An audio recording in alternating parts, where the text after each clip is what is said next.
Ravan dialogue आपण मानकर भल पाइबार सम्मान रे आसंता वर्ष 2025 दुर्गा पूजा उपलक्षे रावण सिनेमा मुक्ति लाभ करने जाऊँगी।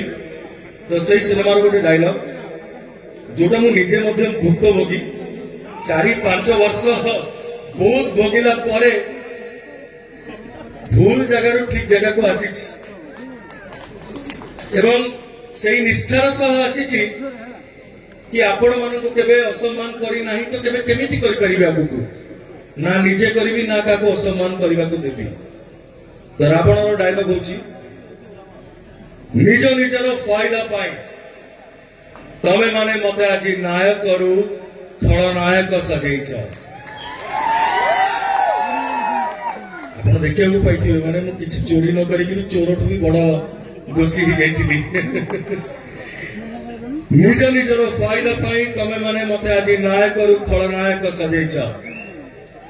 हेले गोटे पाउंस तलर निया मो भितरे भी कुहुळुची। देव देव महादेवंकरण मु फेरिबी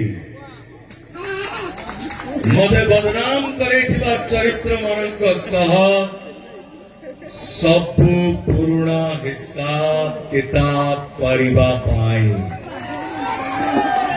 मु